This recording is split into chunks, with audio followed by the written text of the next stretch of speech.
Oi, oi, oi, alô, alô, gente boa, gente querida. Eu fico com saudade, sabe? Entre sexta-feira e terça, meu coraçãozinho sente saudades de vocês. E fico contando os minutos para a gente ter esse tempo juntos. E hoje eu continuo conversando na sequência de Mateus, no capítulo 9 do verso 23 ao 26, no texto de Mateus. É a ressurreição da filha de Jairo, chefe da sinagoga. Só que eu pedi licença a vocês, todo mundo aqui lembra disso. Eu pedi licença a você para usar o texto de Marcos no capítulo 5, porque ele é mais amplo, mais longo, mais pormenorizado, idêntico na estrutura e na história e na narrativa, mas tem alguns elementos a mais de construção cenográfica, emocional e de relações humanas descrita aqui em Marcos 5, de 35 a 43, que você não encontra exatamente em Mateus 9, 23 a 26. Então, dito isto outra vez, para você que está chegando aqui, eu quero começar para não perdermos nosso tempo precioso. Deixa eu ver que horas são, 1h15 em ponto. Então, olha só, o texto no verso 35, depois da cura daquela mulher que sofria de hemorragia crônica, e foi o terceiro episódio em sequência aqui em Marcos, do Jesus incontaminável, que começou de fato, você lembra, lá do outro lado do lago de Genezaré, do Mar da Galileia, na terra dos Gerazenos, com aquele endemoninhado sobre o qual falei mais de uma semana, o homem da montanha, o louco da montanha. O segundo foi ele ter se disposto a ir à casa do chefe da sinagoga, que veio e o adorou, e ele aceitou aquela blasfêmia do ponto de vista dos judeus sem repreender a Jairo, achou que era natural Jairo adorá-lo, e aí disse que ia na casa dele para curar a filha. Só que no caminho ele permite que todo mundo vá palpando, pegando, todos o tocam. A Pedro chega a dizer: Senhor, todos estão te tocando. Quando Jesus parou e disse: Quem me tocou? Pedro disse: Todos. Todo mundo está te pegando, tocando em ti. Ele disse: Não. Tem um monte de curiosos me apalpando, mas tem alguém que me tocou diferente, porque eu senti que de mim saiu o poder. É uma ilustração para, por exemplo, orações. Milhares de pessoas oram da boca para fora, oram fetichisticamente falando, oram supersticiosamente falando, oram como uma reza repetitiva, oram porque acreditam que se não orarem podem até ser punidos, oram por hábito, oram por costumes, oram por razões as mais diversas, mas que não tem absolutamente nada a ver com o mover do coração. Com o mover do coração. É semelhante a esses muitos que, quando Jesus vai passando, vão tocando, tocando, tocando, sem significar nada. Assim como você, às vezes, vai a uma reunião com milhares de pessoas orando e, na realidade, praticamente não tem ninguém orando ali. Está todo mundo gritando, olhando para o lado, enfiando o dedo no nariz, inventando uma língua estranha para falar, observando os outros, aprendendo o comportamento coletivo, aí finge que está orando, e aí chora sem lágrimas, aquela coisa toda. É só o povão, semelhantemente a esse evento aqui, pegando, querendo pegar, Mas sem o coração conectado, sem o vínculo, sem a alma, sem a inteireza, sem a exclusividade do foco da fé em Jesus. Mesma coisa estava acontecendo aqui. Um monte de gente pegando, mas Jesus sentiu que alguém tirou algo especial. Alguém fez um saque na graça eterna de Deus em favor de si mesmo pela fé. Era aquela mulher. Aí você viu na sexta passada, tudo que nós falamos a respeito, está gravado aí no YouTube, e como Jesus, que por ser tocado por uma mulher impura, teria que se considerar e ser considerado um contaminado, mais uma vez segue incontaminável e cura a mulher contaminada. Porque uma mulher com menstruação crônica, como vocês sabem, porque pelo menos eu já disse 5 vezes, 6 vezes, era um ente que andava e existia num estado de contaminação ambulante. Aí vem Jesus, e que está, teoricamente, segundo a lei de Moisés, os sacerdotes do templo em Jerusalém, contaminado por ter sido tocado por uma mulher que, de acordo com a lei de Moisés, era uma contaminada, era um ente de Chernobyl, era um ser radioativo para a religião, era uma pecadora cerimonial, porque ela tinha uma menstruação considerada, como toda menstruação, uma impureza para a mulher, menos para Jesus, o tocara. E Jesus não se sentiu nem mais limpo, nem mais sujo, não aconteceu nada com ele, como não acontece com ninguém. Isso tudo é legislação da Idade da Pedra, que foi superada no Evangelho da Graça. A gente lê aqui em Marcos, no capítulo 7, a afirmação de que Jesus considerou todas as coisas puras para os puros, dizendo aqui em Marcos 7 que a contaminação não vem de fora, de lugar nenhum, do lado de fora, vem do coração, brota de dentro da gente, não de fora. Aí ele cura a mulher, tem aquele diálogo lindo com ela, a devolve em paz para a casa dela. Vai em paz, minha filha, vai em paz, porque ela sentiu que tudo tinha estancado nela, o sangramento na hora. E Jesus a devolve para a vida limpa, do ponto de vista dos olhares religiosamente interpretativos que atribuíam a ela uma contaminação em estado de vigência ininterrupta. Há 12 anos ninguém podia tocar nela, nem o marido podia se aproximar, nem os filhos, nem as pessoas da casa. Era um ostracismo absoluto na qual aquela mulher estava vivendo. Pois bem, agora ele a libera. Isso tudo aconteceu, esse intervalo, esse parênteses, esse interregno, enquanto Jesus disse a Jairo, o chefe da sinagoga: eu vou até a tua casa curar, levantar dos mortos a tua filha. Aí acontece o episódio dessa mulher, que acontece entre parênteses nessa viagem, entre a praia de Cafarnaum e a casa do chefe da sinagoga.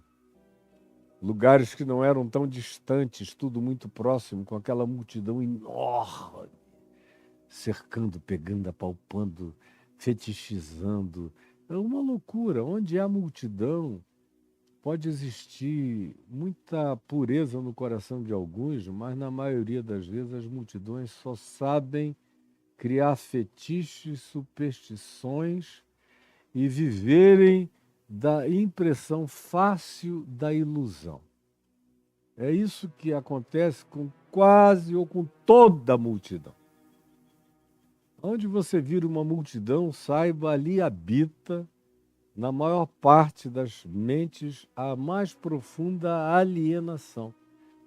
Multidão e alienação são quase a mesma coisa. E você vai perceber no dia de hoje como Jesus vai tirando as multitudes de perto dele, como ele faz regularmente. Quando começa a juntar muita gente, você que está seguindo essa exposição de Mateus comigo, já viu que ele abandona mesmo e vai para um lugar diferente. E começa tudo de novo num lugar onde não tenha muita gente.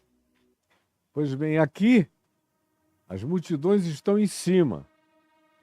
E aí ele despede a mulher curada para sua casa, livre do seu mal. E o verso 35 de Marcos 5 diz: falava ele ainda com a mulher. Ele estava ainda falando, dando os últimos conselhos, as últimas palavras, as últimas consolações, a última segurança para ela ir. E enquanto ele está ainda falando, chegaram alguns da casa do chefe da sinagoga, da casa de Jairo, falando alto e dizendo o seguinte a Jairo: tua filha morreu! Jairo, tua filha morreu! Você conhece como é que as pessoas são? A maioria não tem nenhuma sabedoria para lidar nem com a vida, nem com a morte, nem com os diferentes, nem com os seres marginais, nem com os doentes, nem com os que carregam qualquer anomalia. A multidão frequentemente é estúpida. Estúpida. Passei a minha vida inteira reunindo as multidões para eu pregar. Mas eu nunca pedi conselho a nenhuma multidão e vou morrer sem pedir, porque eu não creio. Multidão não carrega a voz de Deus, carrega a voz da alienação. Só isso. E quanto mais mega é o evento, menos consciência haverá nele. Isso é um fato do evangelho que a gente constata na cognitividade coletiva. Aí vem esse pessoal da casa de Jairo gritando: tua filha já morreu, Jairo, tua filha já morreu, cara, o que você está fazendo aqui? Olha só o que eles dizem: porque ainda incomodas o mestre.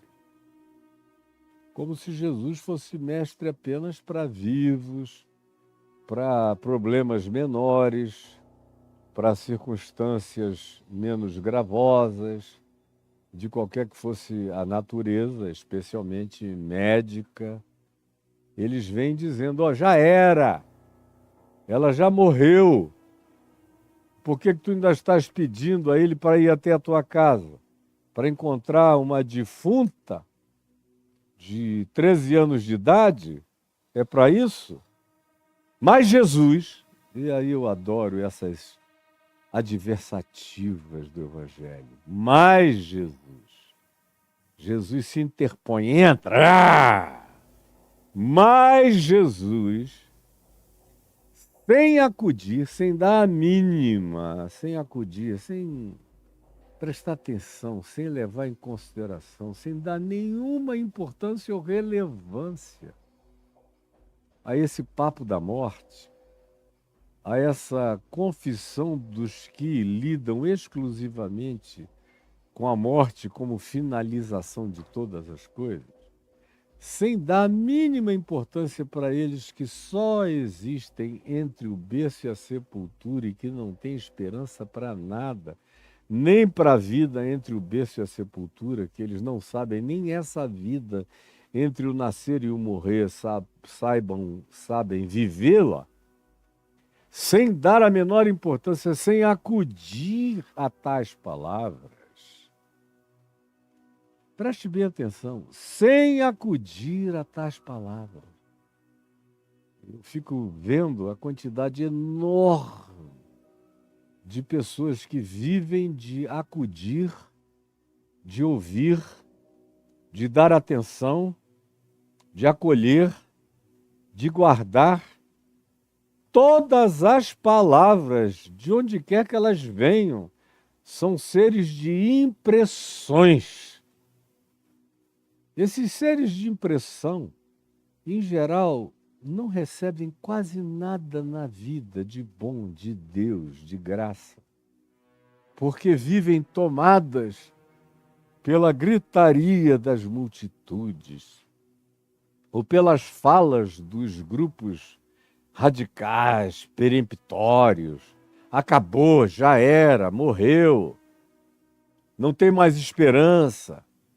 São esses seres desesperançados e esses vieram da família e da casa de Jairo. Eu quero abrir um parêntese para te dizer que também é da casa da gente, onde regularmente a gente ouve as maiores palavras de desesperança contra as nossas esperanças mais essenciais. Você sabe disso, sabe do que eu estou falando. Você não sabe do que eu estou falando? Como é dentro de casa. Toda hora chega alguém e diz, não tem jeito, você não tem mais jeito, você já perdeu todas as chances, já acabou, para você já deu, já passou, já era, as oportunidades já se foram e destroem toda a esperança que alguém possa ter. Família pode ter um papel positivo de soerguimento da gente, tanto quanto pode ter esse papel negativo de sepultamento da gente junto com as esperanças que a gente ainda nutre. Mais Jesus, mais Jesus, mais Jesus, mais Jesus. Maravilha do Evangelho é que contra isso tudo e contra esses todos existe esse mais Jesus. Mas Jesus, sem acudir a tais palavras,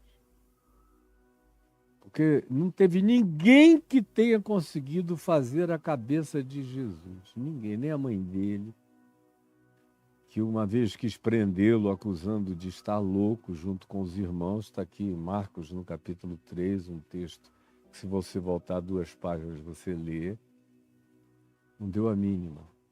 Não deu a mínima para os irmãos, e diziam, se tu fazes todos esses milagres e prodígios, vai para Jerusalém, vai para o templo fazer isso lá, por que tu ficas fazendo isso aqui na Galiléia dos gentios, no meio desses pobretões? Mas Jesus não deu a mínima a eles, continuou aonde quis ficar, com quem quis estar. Não deu a mínima para os fariseus, porque se ele tivesse dado a mínima para os fariseus, para os saduceus, para os escribas, para os que eram autoridades no templo, os membros do Sinédrio, os teólogos contemporâneos, ele não teria feito nada, nem tocado em ninguém, nem ajudado a ninguém, nem se exposto a nada. Teria sido colocado como um monge isolado no deserto para ninguém saber a graça que dele fluía, porque tudo que a religião não gosta, preste atenção e guarde para o resto da sua vida. Tudo que a religião não gosta é de uma pessoa cheia do Espírito Santo, do poder de Deus, com liberdade absoluta de trânsito, de ir e vir, que não faz acepção de pessoas, que não considera ninguém comum e imundo, que declara que aquilo que Deus santificou ninguém deve desprezar, que não existe nada nem ninguém desprezível, tudo é santificado pelo olhar, pela ação de graças, pelo amor, pelo carinho, pela atitude, pela fé. Sejam alimentos, sejam pessoas, sejam coisas, sejam objetos, seja o que seja, tudo é de Deus, é para Deus, e Deus é de Cristo, e Cristo de Deus, e nós de Deus em Cristo Jesus. É o que Paulo diz. Então, Jesus nunca deu a mínima para a opinião de ninguém. Ah, se tu fores para Jerusalém, eles vão te matar. Pois é, nós vamos para lá. Nunca.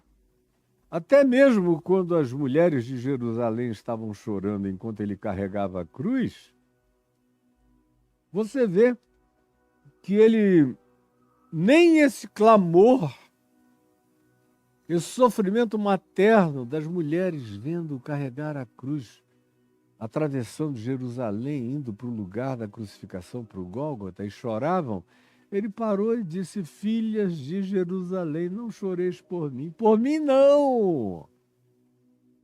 Por mim não, choreis antes por vós mesmas e pelos vossos filhos, porque a coisa vai ficar ruim para vocês. Para mim, não. Eu estou acima e para além de tudo isso. Ele, portanto, caminha nessa liberdade absoluta de Deus, do Criador, que toca em tudo que criou, que come tudo que produziu e gerou, que se alimenta de todos os alimentos que decorrem da criação dele, que lida com todas as criaturas humanas sem permitir nenhum tipo de marginalização ou acepção de pessoas de qualquer natureza. E essa foi uma das maiores intrigas levantadas contra ele no Evangelho pelos religiosos, tinha a ver com isso, que nós estamos precisamente narrando aqui. Mas Jesus não acode a tais palavras, não dá a mínima para a tua opinião. Você está me ouvindo? Você pode ser bispo, arcebispo, vice-deus, o que você quiser, ele não dá a mínima para a tua opinião.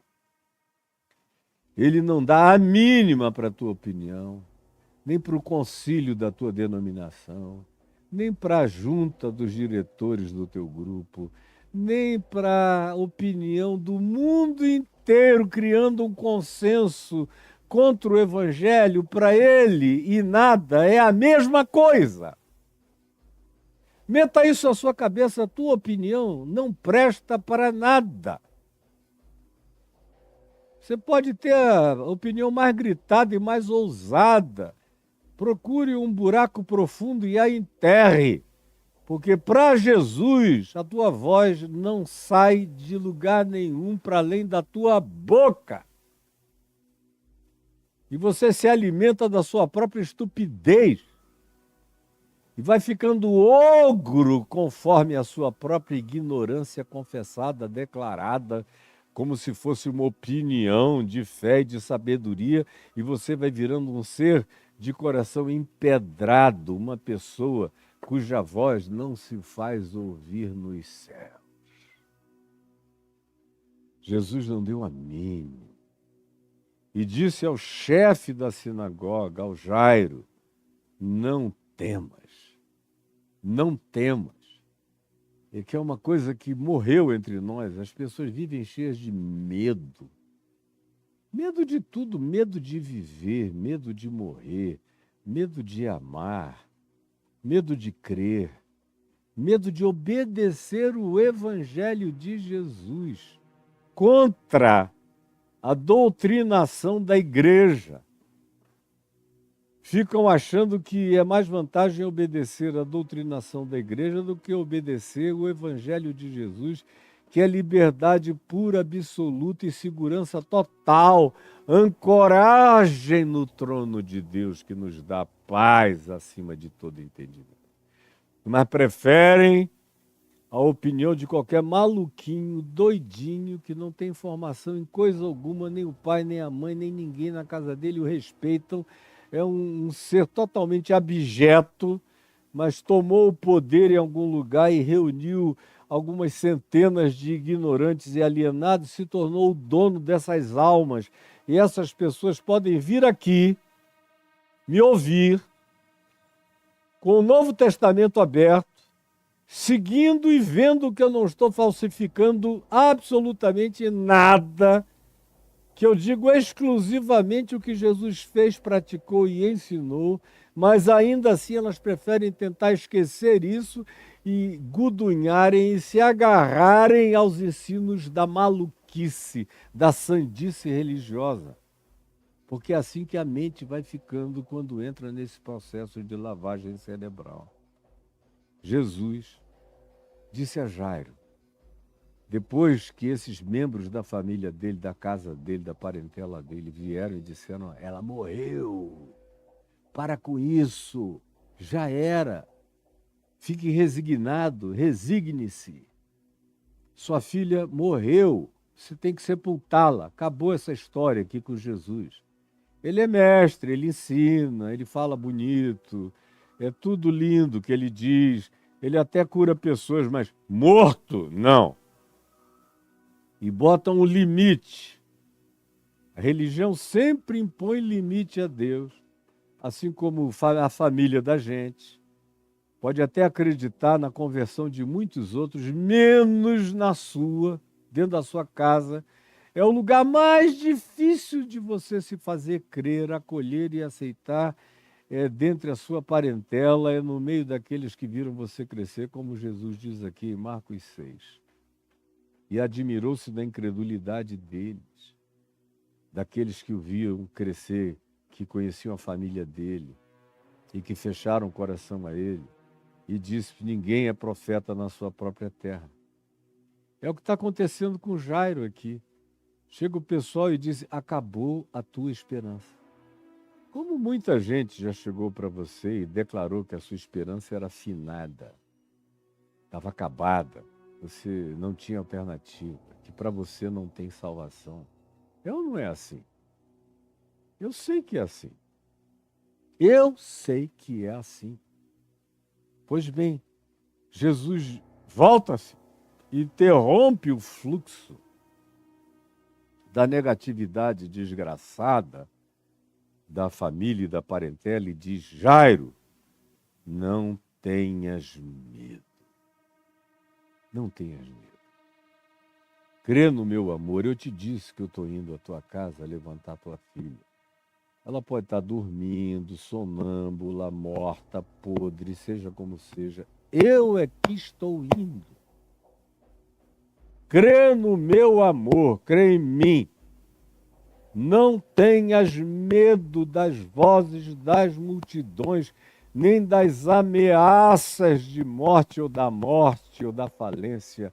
Não tenhas medo. Crê somente.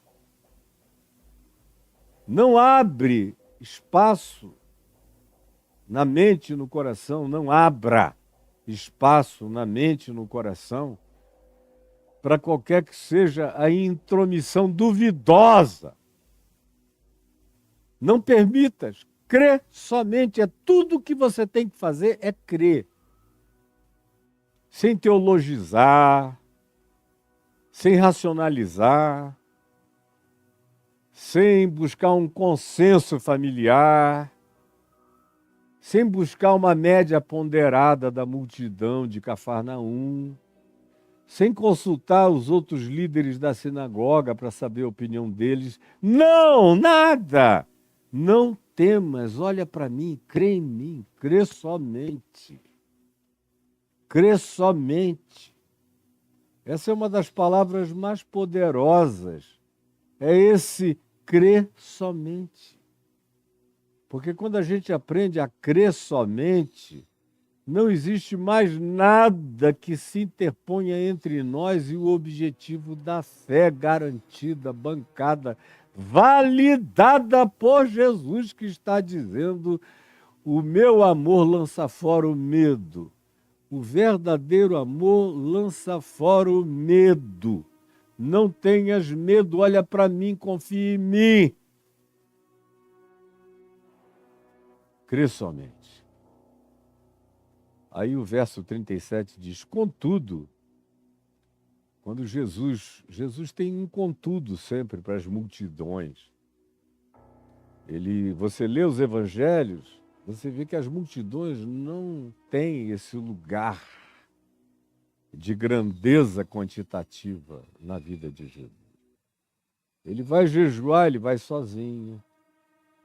Ele, quando vai ser transfigurado na presença do Pai, ele deixou todos os discípulos, levou só Pedro, Tiago e João com ele, deixou os outros embaixo no pé da montanha. Há ocasiões inúmeras em que ele vai orar e ele não leva, ele foge das multidões para lugares desertos, para covas, para montanhas, para lugares distantes, longe das quantificações das multitudes. E aqui é mais uma ocasião, você veja que também, quando ele ressuscitou de entre os mortos, ele não desceu do céu em cima do monte, ou em cima do templo de Jerusalém, da esplanada. não mandou anjos trocarem trombeta, não, ele foi se manifestando de um por um, até que se manifestou aos 12, aos 13, aos 120, aos 500 que Paulo menciona na Galileia, os quais, nos dias de Paulo, quando escrevia a primeira epístola aos Coríntios, estavam ainda a maioria vivos para darem testemunho disso. Na maioria das vezes, ele trabalha do pequeno para o grande. E ele qualifica as coisas sublimes, não levando multidões, ele não precisa de multidões. Quando chega, por exemplo, na ressurreição de Lázaro, na porta da tumba, lá em Betânia, perto de Jerusalém, tinha uma multidão. E ele fica como que constrangido. Você já prestou atenção na oração descrita em João, no capítulo 11, que Jesus faz na frente da tumba de Lázaro, antes de ressuscitá-lo? Ele quase que pede desculpas ao Pai por estar orando em voz alta. Ele faz uma oração, diz o texto, e levantando os olhos aos céus, disse: Pai, graças te dou porque eu sei que tu sempre me ouves, ou seja, eu já estou ouvido, a minha oração já está toda linkada. Eu ando com as soluções, eu sou a oração respondida. Eu te dou graças porque tu sempre me ouves. Mas eu estou falando em voz alta e olhando para os céus, falando contigo, só por causa da multidão presente. Porque se aquela multidão não estivesse presente, ele não teria nem olhado para os céus e feito essa oração, ele teria só mandado remover a pedra e dito: Lázaro vem para fora, e Lázaro viria. Mas ele explica: eu só estou fazendo essa oração pública por causa da multidão, para que eles creiam que tu me enviaste. Eu estou agora aproveitando a circunstância para dar um testemunho da tua ação quanto a teres me enviado como validador da palavra que eu prego, anuncio e que trago. É só por isto. Do contrário, não precisaria nem fazer essa oração, porque a oração já está orada, Lázaro já está ressuscitado em mim. Então, a relação de Jesus com as multidões é essa o tempo todo. Você viu aqui, quando chegou muita gente em Cafarnaum, ele foi para Gerasa, para o outro lado, porque tinha muita gente no lugar. E agora aqui também tem esse contudo, do verso 37 de Marcos 5. Contudo, Jesus não permitiu que alguém o acompanhasse. Alguém, que qualquer pessoa da multidão, que qualquer curioso, gente que diz: eu quero ver, essa eu preciso ver, essa eu tenho que gravar, essa eu tenho que filmar, essa eu preciso estar presente. Esse tipo de gente Jesus não quer. Esse tipo de gente Jesus não quer. Você é assim, cara, você não vai ver nada, entendeu? Se é assim, minha filha, você vai continuar sem ver nada, sem saber de nada, sem provar nada, sem entrar no lugar recluso, onde a graça de Deus opera, jamais. Aprenda com o Evangelho, porque Jesus não mudou. Ele é o mesmo ontem, hoje, eternamente. Ele continua a tratar espiritualmente a realidade do mesmo modo. Ele não é diferente do que está sendo narrado aqui. Ele olha para essas multidões todas nas quais você se gloria e para ele elas significam um contudo, um apesar de. E aí ele não permite que ninguém, que alguém, que qualquer um vá com ele. Da casa do Jairo, da família do Jairo, dos que foram levar o recado, muito menos daquela multidão de curiosos, que querem ver milagre, querem ver Deus agindo, milagre para lá, milagre para cá. Ah, eu vi milagres. É para quê? Para se converterem? Não. Eu raramente na vida, nesse meio século de ministério, Raramente eu vi pessoas se converterem por causa de curas e milagres. Preste atenção, eu raramente, em todos esses anos, eu vi alguém genuinamente se converter por causa de curas e milagres. Em geral, eles ficam impressionados uma semana, duas, um mês, 3 meses. Aí, como nada aconteceu no coração, foi só uma impressão do inusitado chocante, e nada entrou-lhes fundo no coração e na alma, eles vão esquecendo, aquilo vai virando uma memória longínqua. A maioria nem memória tem, nem lidar com a história sabe, então esquecem mesmo e voltam à vaca fria. Jesus nunca achou que as multidões iriam ficar tão impressionadas que cada um que o visse fazer um milagre ser-lhe-ia fiel para o resto da vida. Jamais!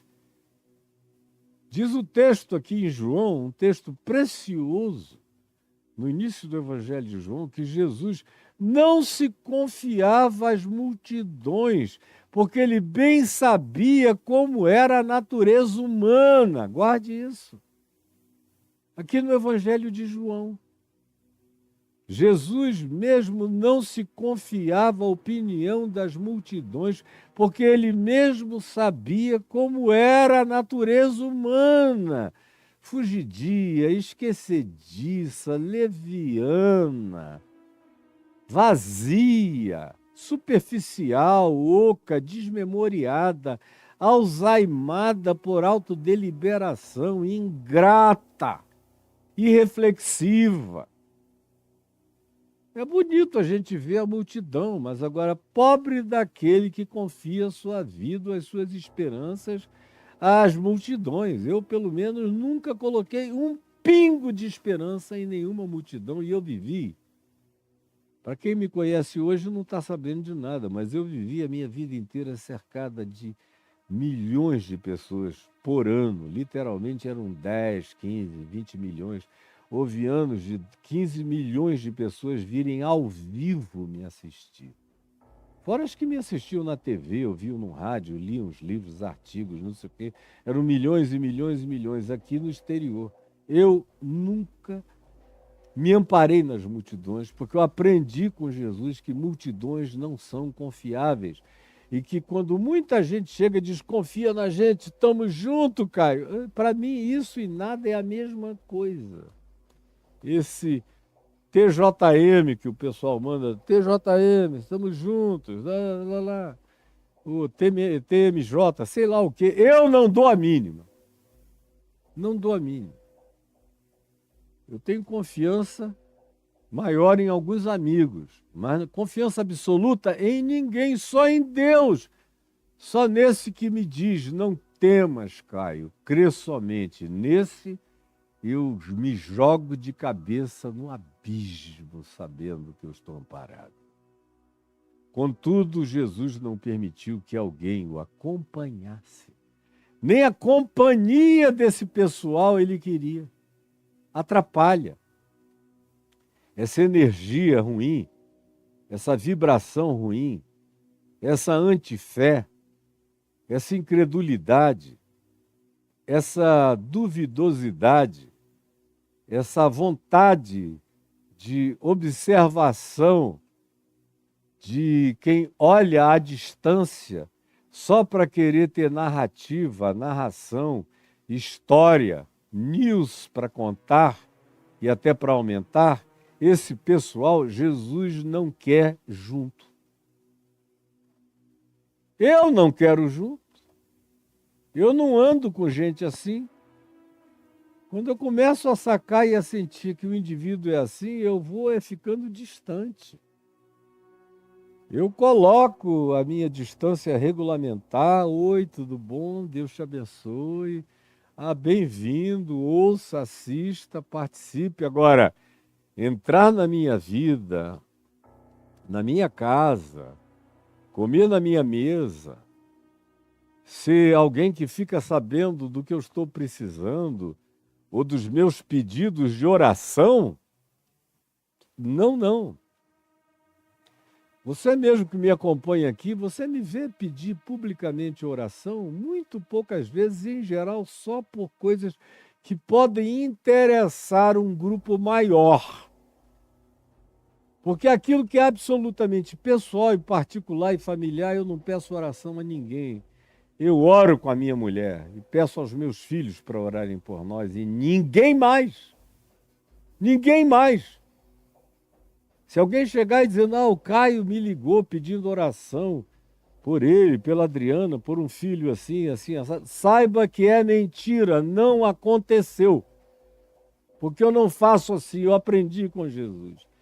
Basta Jesus, eu tenho Jesus, eu não preciso de uma multidão torcendo fetichisticamente pelo resultado final da oração que eu venho a fazer, porque orar mesmo eles não vão, na melhor das hipóteses, eles são uma torcida organizada que ficam espalhando e inventando histórias superlativizadas, majorando narrativas e inventando narrativas e querendo mostrar que são íntimos da sua vida pela narrativa. Contudo, Jesus não permitiu que ninguém o acompanhasse. Não quer a companhia de almas assim, de mentes assim, nem queira você. Faz mal, atrapalha, tira a essência, rompe a adesão unânime, a confiança, a esperança monolítica é rachada, é fragmentada por essa quantidade de opiniões divergentes. É por isso que também na internet eu recebo coisas que pessoas me mandam e dou uma olhada, faço um react aqui ou ali, mas eu não procuro ouvir ninguém. Me dá angústia quando eu vejo o cara falando tanta bobagem em nome de Jesus, e alguns com cara de quem fala sério, com diploma na mão, com suposta seriedade na preparação do que fizeram, mas na maioria das vezes eu olho e está falando sem fé, não crê em nada disso. É uma companhia que eu não busco para andar comigo. Para andar comigo tem que crer no Evangelho, tem que crer em milagre, tem que crer em ressurreição, tem que crer em inclusão, tem que crer em abraçar a todos, tem que crer em não acepção de pessoas. Do contrário, eu vou te tratar bem, mas eu não quero te botar em nenhuma proximidade minha, nem quero levar você em minha companhia. Não quero. Você está me entendendo? Foi assim que Jesus me ensinou. E é assim que eu pratico. Esse contudo não permitiu que alguém o acompanhasse. Senão, quem cria? Quem é que ele permitiu? Ele chamou daquele grupo dele, não todos os apóstolos, nem os discípulos que ele via com mais qualificação de sabedoria, não. Ele chamou gente que ele já sabia que tinha o coração que estava posto em simplicidade, na certeza de que dele procederia qualquer bem que fosse necessário a quem fosse necessário. E ele identificava isso em Pedro, Tiago e João, os dois irmãos. E o verso 38 diz, chegando à casa do chefe da sinagoga, ele chega lá, e como eu já disse 5 vezes, as distâncias não eram longas. Quando ele chegou, o que ele encontrou na casa do chefe da sinagoga? Ele entrou e viu Jesus, o alvoroço. Multidão só serve para fazer alvoroço. Aquela confusão que Jesus não aproveita, que Deus não aproveita. Deus não é Deus de confusão. Paulo diz, escrevendo aos Coríntios, 1ª Epístola, capítulo 14, Deus não é Deus de confusão, não é Deus de alvoroço. Se você vir alvoroço, saia. Procure um lugar discreto, secreto, para você ter calma, paz com Deus, aonde Deus estará, no cicio suave, na relação mais íntima com você. Ele chegou e viu o alvoroço. Os que choravam e os que pranteavam muito. E, na realidade, os que pranteavam muito eram carpideiras, que era uma função profissional no primeiro século, e antes disso, e depois disso também, alguns séculos depois.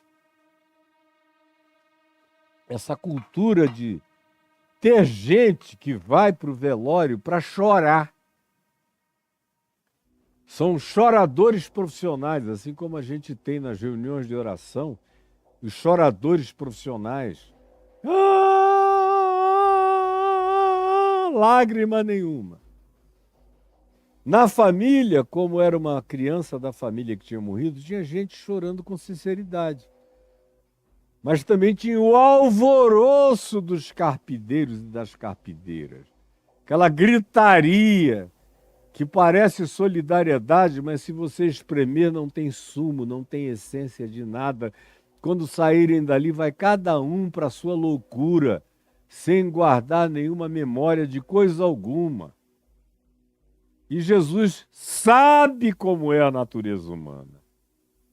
Aí, pois bem, viu o alvoroço e os que choravam muito, em prantos, que podiam ter lágrimas ou não, podiam ser só teatralidade do alvoroçamento, porque o cara era importante, era o chefe na sinagoga, aí misturam-se muitas emoções, a figura é pública, é importante, é isso, é aquilo.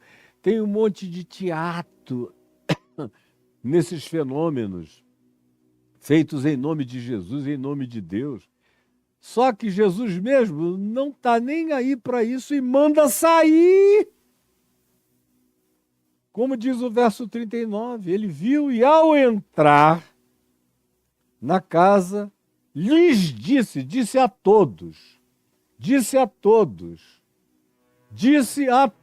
preste atenção, disse a todos, toda a multidão. Ele entrou na casa e lhes disse: por que estáis em alvoroço e chorais? É uma outra ironia de Jesus. Se fosse sincero, ele não teria dito nada, como, por exemplo, no sepultamento de Lázaro, que Marta estava chorando, Maria estava chorando, alguns amigos estavam chorando, e o texto diz, lá em João 11, 35 e 36, que Jesus chorou. Ele mesmo. Ou aqui, quando a gente lê no Evangelho de Lucas, no sepultamento do filho da viúva de Naim, que tinha gente chorando e ela mesma chorando, ele não perguntou por que estáis em alvoroço e chorais, porque tinha um mínimo de sinceridade no séquito daquela morte. Mas aqui, ele faz essa pergunta porque ele sente, ele sabe, ele vê que é um alvoroço de Araque e uma choradeira onde tinha gente sincera e gente pranteando, como se dizia antigamente, para inglês ver. Por que estáis em alvoroço e chorais? É o que ele diz a esse pessoal perguntando, com essa santa ironia. E disse, a criança não está morta, mas dorme. Olha como ele não dá ponto sem nó. Ele faz essa pergunta, aí dá essa resposta. A criança não está morta, mas dorme. Olha qual é a reação que vem. E o verso 40 diz, e riam-se dele, o mesmo pessoal que estava chorando, pranteando, fazendo alvoroço. Você veja a falta de raiz, a falta de esperança. Como esse ajuntamento, mesmo que seja em torno do nascimento, da morte, especialmente da morte, reúne muita hipocrisia. Muita hipocrisia. Eu faço sepultamentos há meio século. Eu fiz milhares de sepultamentos. E encontro muito nos sepultamentos gente que vai ver se o cara morreu só para contar a história de como estava a fisionomia dele morta. Gente que odiou aquele indivíduo a vida inteira e continua odiando até o defunto. Mas não perde o enterro. A natureza humana é muito muito feinha, muito horrorosa, muito ambivalente, muito ambígua e não raramente até diabólica. Aí riam-se dele. Os mesmos que choravam agora caiu na garganta. Idiota. Tendo ele, porém, mandado, preste atenção, mandado, ele não pediu por obséquio, saiam daqui, não, ele ordenou, saiam todos daqui. Aquelas hienas de funeral que variavam entre o pranto falso e a gargalhada verdadeiramente expressiva do que eles tinham no coração, ele ordenou que todos saíssem, expulsou da casa. Assim como expulsou os vendilhões do templo, expulsou os descrentes fantasiados de planteadores da casa, os que não criam na ressurreição, os que não criam em graça, em milagre, em cura, em intervenção de Deus, saiam daqui. São olhares que atrapalham, que secam, que tiram a espontaneidade, não de Jesus, não do que ele iria fazer, mas dos circunstantes. Porque ele era o único ali absolutamente não impressionável, mas Jairo era impressionável, a mulher de Jairo, até Pedro, Tiago e João poderiam ser, ou outros ainda. Ele manda sair todo mundo. Ficam só aqueles que estão sob a impressão da esperança da ressurreição. Somente aqueles que ouviram-no dizer, não temas, crê somente. Esses ficam. Os outros, ele mandou embora, mandando sair a todos. Tomou o pai e a mãe da menina, da criança, e os que vieram com ele, a saber, Pedro, Tiago e João, e entrou no quarto onde estava a menina morta. Mandou todo mundo embora. Existem determinadas coisas que Deus só opera longe das multidões. Preste atenção no que eu estou dizendo. Existem certas coisas que Deus só opera longe da curiosidade das multidões. É o oposto do que a religião ensina. A religião diz que quanto mais gente tiver, mais Deus vai operar, vai se manifestar. E segundo o Evangelho, de acordo com Jesus, quanto mais multidão, menos operação divina. Quanto menos multidão, mais qualitativa é a operação divina. Por isso é que ele não diz, onde estiver uma multidão reunida em meu nome, mais 2 ou 3 reunidos em meu nome, eu aí estou no meio deles. Eu aí estou no meio deles. Como aqui, são 5, mais ele, eu aí estou no meio deles. Validando o que ele tinha dito, eu aí estou no meio deles. E aí, ele entra e o que ele faz? O verso 41 de Marcos 5 diz, e tomando a criança, a menina, a adolescente, pela mão, disse, Talita cumi, Talita cumi. Que quer dizer, menina, levanta-te. Menina, eu te mando, eu te ordeno, levanta-te. Garotinha, filhinha, menina, levanta. Talita, cumi, põe-te em pé. E após dizer isso, imediatamente a menina se levantou. Isso que é maravilhoso. Você está seguindo comigo e vendo a sequência dos logos, imediatamente, de pronto, subitamente, que acompanham essas ações de Jesus no Evangelho. E quando não é subitamente, é como no caso do cego lá de Betsaida, que ele cura em 2 etapas. A gente já falou sobre isso. Mas, em geral, é imediatamente.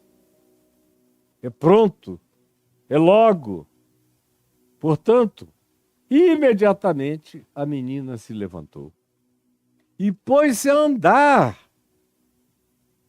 em volta da casa, do quarto, da cama, dos pais, os abraços, os beijos, andando, viva! Talita cumi. E aí pôs-se a andar, pois tinha, preste atenção. Pois, esse pois é conectivo. Ela passou a andar porque o que se espera de uma menina de 12 anos, o que se espera de um adolescente é movimento. Se ele está vivo, saudável, ressuscitado agora, recuperado, tirado do sono da morte ou da morte, em qualquer que seja o nível, é que ele volte à atividade natural. Adolescentes pulam, dançam, cantam, andam, celebram, brincam. E Jesus trata tudo como tudo é. Adolescente é para ser tratado como adolescente. Ela começou a andar porque só tinha 12 anos, era natural. Se fosse uma pessoa de mais idade, iria ter uma outra atitude. Adolescente é assim. Jesus entende a adolescência, entende cada fase da vida humana e trata cada fase da vida humana conforme a correspondência necessária. Pelo amor de Deus, se você aprender isso do Evangelho, você vai deixar de maltratar seus filhos, os adolescentes, os jovens, vai deixar de fazer todas essas coisas horrorosas que a religião te ensinou a fazer, querendo transformar adolescente em bonecos de gesso parados. Não é assim! E Jesus diz que não é assim, jamais será assim. A menina começou a andar porque só tinha 12 anos. Então ficaram todos sobremaneira admirados. A ressurreição tinha invadido a morte e o espaço-tempo. Essa graça da eternidade tinha penetrado no quarto da filha do chefe da sinagoga. A ressurreição e a vida tinham prevalecido sobre o sono da morte. Aí, terminando o verso 43, diz: mas Jesus ordenou-lhes expressamente que ninguém o soubesse. Pelo amor de Deus, olha só a relação outra vez de Jesus com as multidões, com as quantificações, com a publicidade e o marketing, com tudo isso. Veja se ele dá alguma ênfase nisso. Eu já fui abordado por várias pessoas que me diziam: você é um desperdício, Caio. Com todos os dons e talentos e meios e recursos e relacionamentos e capacitações que Deus te deu, você era para ser um cara riquíssimo, bilionário, com multidões vazando, no tempo que as multidões viviam atrás de mim, com multidões te dando dinheiro para todo lado, mas você não explora nada, você se esconde de tudo. Eu me lembro muito bem de um cujo nome é Renan, se ele ainda está vivo, que passou uma manhã fazendo uma apologia de como eu poderia me tornar bilionário se eu quisesse usar umas pequenas trucagens para enganar o povo. E vários outros que me disseram a mesma coisa. Esse foi um dos mais nojentos, porque no banheiro, atrás de onde ele estava me falando isso, encontraram o feto de uma menina que ele fez abortar no banheiro dele, que ficou grávida dele. Esse era um cara sem escrúpulo, nojento, querendo ver se me pervertia. Teria que viver eternamente dizendo isso para morrer frustrado, porque isso jamais aconteceu, nem acontecerá na minha vida.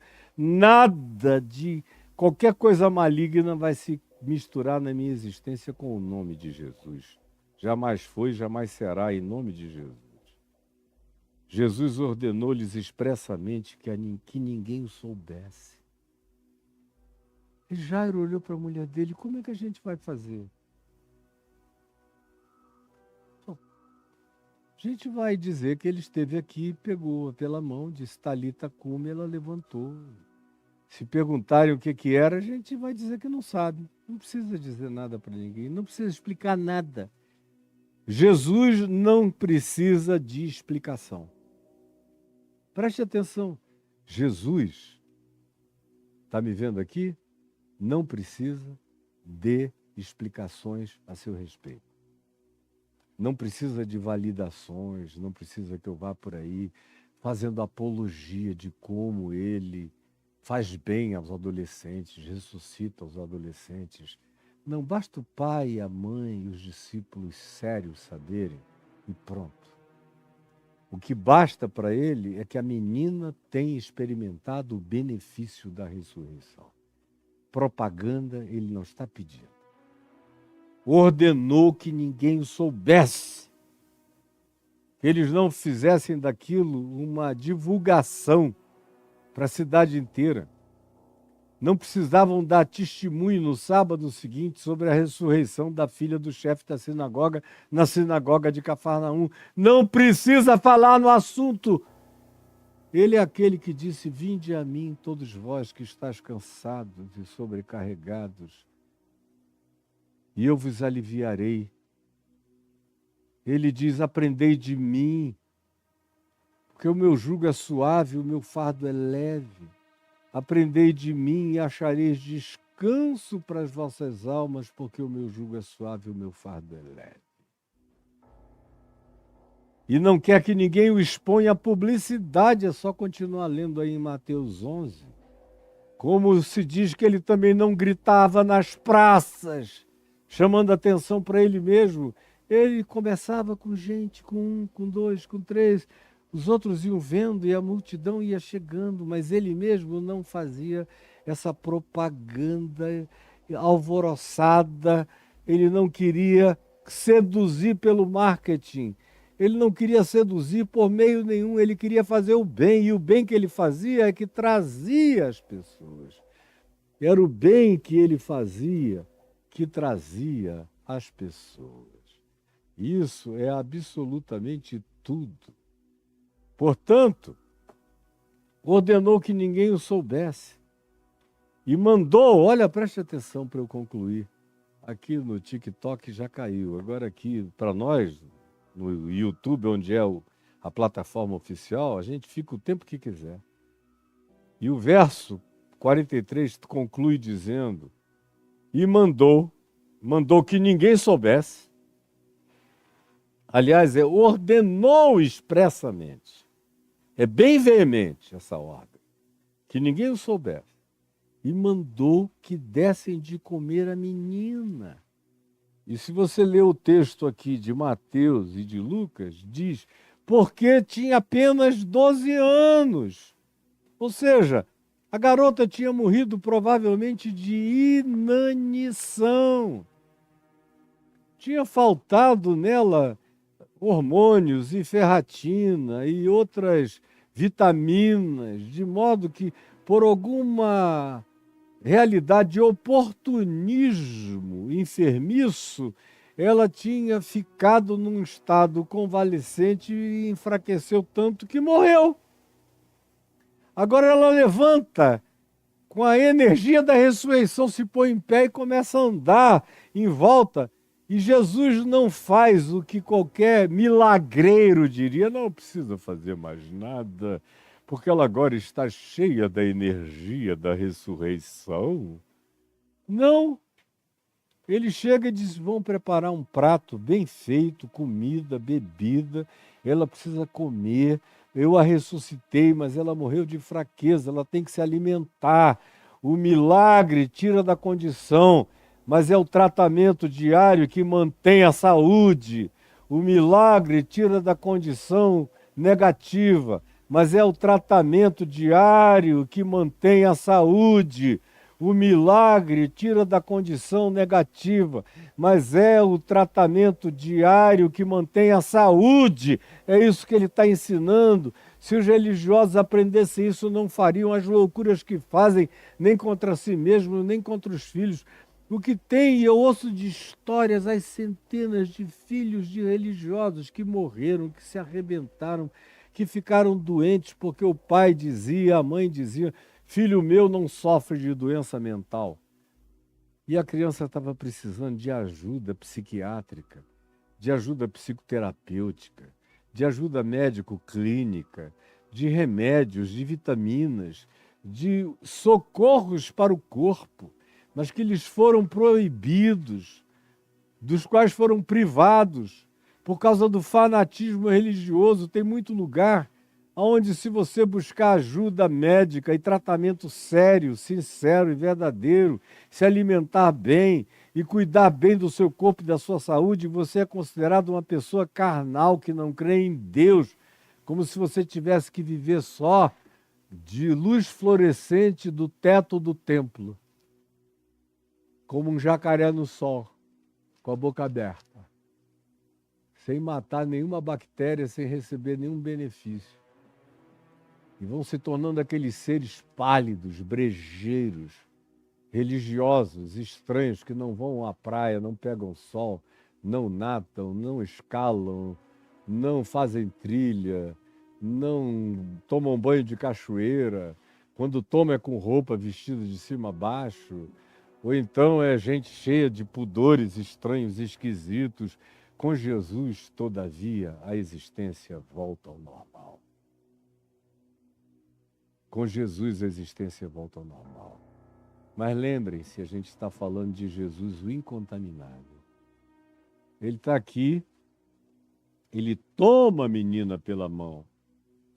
Primeiro ela como morta, de acordo com os regimes dos rabinos de Israel, ela como morta, somente gente muito preparada poderia lavá-la para o sepultamento.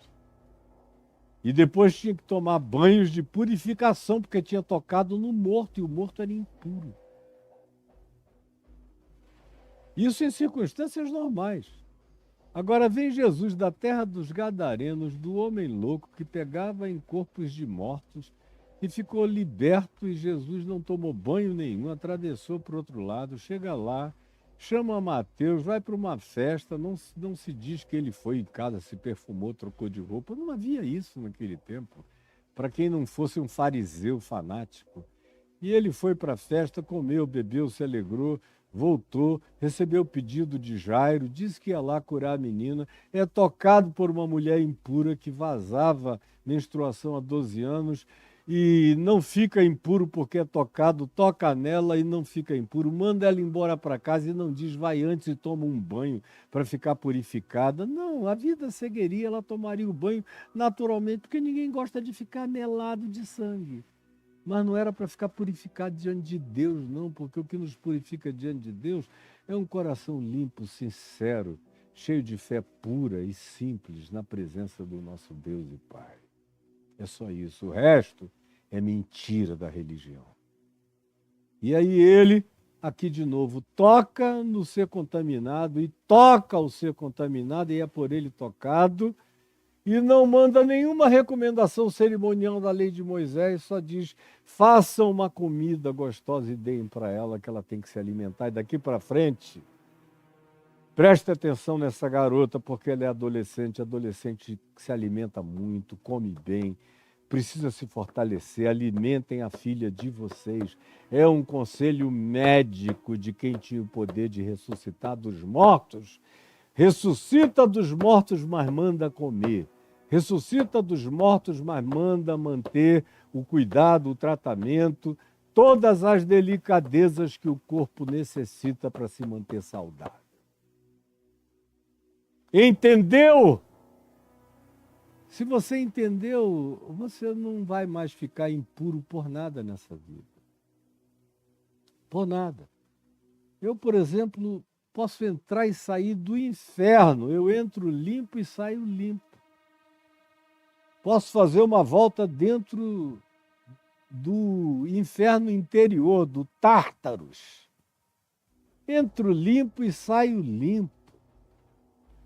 Posso me abraçar com o ser mais considerado repugnante pela sociedade, pela religião, como eu faço, como eu tenho feito a minha vida inteira com milhares. Os abraço, saio limpo e os purifico com o meu abraço, com o meu amor. Com a minha oração, eu abraço todo mundo com oração de santificação. Quando você me vir abraçando alguém, com os meus olhinhos ali fechados, ou mesmo olhando para cima, pode ter certeza eu estou orando. Não falando nada, mas dizendo: Senhor, derrama teu espírito sobre ele, consola o coração dela, dele, traze cura que ele esteja precisando, conforto que a alma dele necessite. Eu não abraço ninguém sem esse carinho, seja quem seja, gente anônima ou gente importante. Se eu dou um abraço na minha querida amiga Xuxa, no Juno, por exemplo, e a gente gosta de se abraçar longo, só um minuto e pouco de abraço em oração, pedindo a Deus sem demagogias, ó Deus, em silêncio. Recebo o que vem dela de amor por mim, dou o que vai de mim, assim, com todas as pessoas conhecidas que vocês conhecem e que o mundo conhece, que são meus amigos, trato todos do mesmo jeito, como os anônimos, do mesmo modo, com o mesmo carinho. Mesmo carinho, mesmo abraço que eu dou no pobre, que eu dou no anônimo, quem anda comigo vê. Eu dou na celebridade do mesmo modo, com a mesma espontaneidade que eu aprendi com Jesus. E aprendi também que o Senhor Deus me cura. Se Ele não tivesse renovado a minha saúde até o dia de hoje, eu já me teria ido há muito tempo, porque o estilo de vida que eu vivi antes de me converter e depois da minha conversão, de dedicação total, já era para ter me levado há alguns anos, mas eu estou vivo aqui, chegando aos 70, porque o Senhor tem me curado de muita coisa. Agora, eu preciso me alimentar, dormir bem, tomar as vitaminas, as medicações, os suplementos, fazer o que eu preciso fazer. Eu creio em milagres e creio no milagre da graça cotidiana, do pão nosso de cada dia, que é saúde para o meu corpo, que é alegria para a minha alma, que é gratidão para o meu espírito e que fecha o ciclo da renovação do bem-estar no meu ser e no seu também. Jesus, o incontaminável, ensina você a andar livre. O que importa é a mente pura, o coração puro. Você tem um coração puro, uma mente pura em Deus, como Paulo manda que a gente tenha, escrevendo aqui aos Colossenses, quando ele nos ensina no que pensar. Se quanto ao mais, meus irmãos, aí ele ensina no como a gente deve pensar, que tipo de saúde mental a gente deve procurar para manter o nosso estado mental em estado de pureza, pensando nas coisas lá do alto, não das que são aqui de baixo, buscando as coisas mais excelentes da parte de Deus, para que o nosso coração, a nossa mente fiquem educados, tendo o mesmo sentimento que houve também em Cristo Jesus e aprendendo a desenvolver as mesmas estruturas de pensamento, em Filipenses, no capítulo 4, no verso 8. Finalmente, irmãos, tudo que é verdadeiro, tudo que é respeitável, tudo que é justo, tudo que é puro, tudo que é amável, tudo que é de boa fama, que não é fofoca. Se alguma virtude há, se algum louvor existe, seja isso que ocupe. Seja isso que ocupe o vosso pensamento. E o que também aprendestes e recebestes e ouvistes e vistes em mim, isso praticai. Isso praticai porque eu estou obedecendo a Jesus. E o Deus da paz será convosco. Senhor Jesus. Senhorzinho amado. Eu quero te pedir que pessoas tenham compreendido, mesmo que tenham sido só 3, como Pedro, Tiago e João. Mesmo que sejam poucos em relação a essa grande multidão que chora sem lágrimas e gargalha de maldade no mesmo instante, que vive no meio da ambiguidade, da ambivalência, sem nenhuma compreensão, nenhum entendimento, nenhuma profundidade, nenhum vínculo com Deus. Que até em relação a Deus eles o procuram com curiosidade e não com entrega apaixonada para obediência em fé ao Evangelho de Cristo Jesus. Por favor, Senhor, que o Espírito Santo que me habita e que me ilumina e que me inspira e que me usa, tenha feito isso mais uma vez e faça tantas vezes quantas sejam aquelas em que as pessoas ouçam essa palavra transformadora e simples e regeneradora e eterna do Evangelho.